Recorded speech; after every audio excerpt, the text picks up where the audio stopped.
it a true story from the pages of history? And the answer is big no. Mughal-E-Azam draws inspiration from a play titled Anarkali, written by Imtiaz Ali Taj in 1922.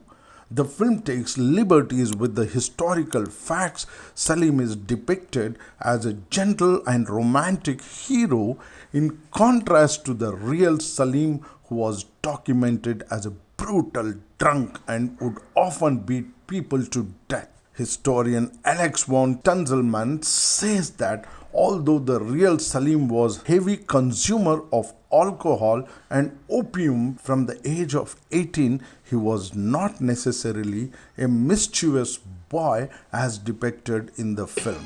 और सलीम अपनी मोहब्बत से ये वो मोहब्बत दिलों को फतह कर सकती है, फौजों को नहीं, तुम्हारे जज्बात.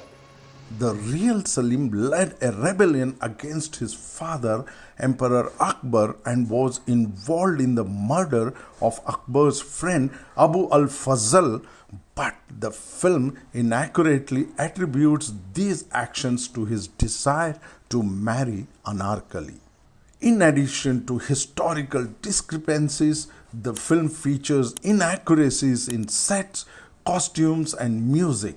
The Sheesh Mahal, depicted as a dancing hall, was actually the royal bath of Queen and much smaller in size. The soundtrack, renowned in Hindi cinema, incorporates 12 songs sung by Lata Mangeshkar, Mohammed Rafi, Shamshad Begum, and classical singer Bade Ghulam Ali Khan Sahab.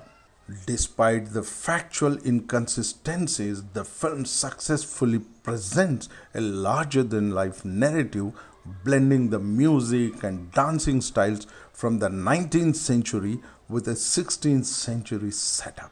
Isn't it funny? That is called the make-believe world of cinema. But who cares? When falsehoods are inconsistently and loudly propagated, they tend to be perceived as truths. And this is precisely what Mughal-E-Azam accomplished in shaping the images of Akbar and Salim. The film's impactful larger-than-life presentation, while cinematic, has inadvertently contributed to a distorted perception of historical figures in the minds of the audiences, and which still continues to persist on their minds. Let's track back the monumental journey of making Mughal-E-Azam, which began in 1944 when K. Asif cast Chandra Mohan, D.K. Sapru, and Nargis for Akbar, Salim, and Anarkali roles respectively. Shooting commenced in 1946 at Bombay Talkies Studios. However, the project faced setbacks, including political tensions during India's partition in 1947, leading to temporary abandonment. Post-partition, financier Shiraz Ali migrated to Pakistan, leaving the project without funding. The leading man Chandra Mohan's death in 1949 added to the challenges. They say every film has its own destiny. In 1950, business tycoon Shapurjir Palonji agreed to finance the film due to his interest in Akbar's history. Production resumed with a new cast where Dilip Sahab initially hesitated for the period film, and Nutan declined the role of Anarkali, eventually played by Madhubala. A potential conflict emerged as Kamal Amrohi, one of the scriptwriters and a director, planned a film on the same subject. Upon confrontation, he agreed to shelve his project. Meanwhile, another film, Anarkali, made in 1953, added to the competition, becoming the highest grossing Bollywood film that year.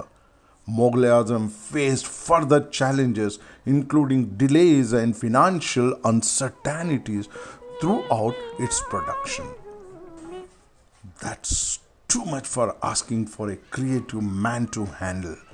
But K. Asif Sahab, he faced all the challenges but never gave up his dream. The film's extravagant production design, led by art director M.K. Said, was highlighted by the song Pyar Kiya To Darna Kya, filmed on a set replicating the Sheesh Mahal in the Lahore fort.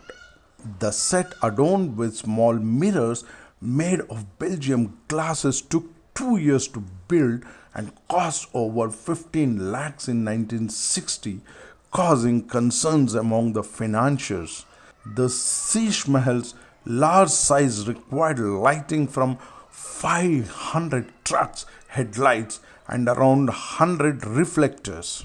Foreign consultants, including British director David Lean, advised against filming due to the sparkling mirrors, but Asif ingeniously resolved the issue by coating them with a thin layer of wax. Mother is creation of all necessities, very rightly said. Some sequences involved up to 14 cameras, a rarity in that time.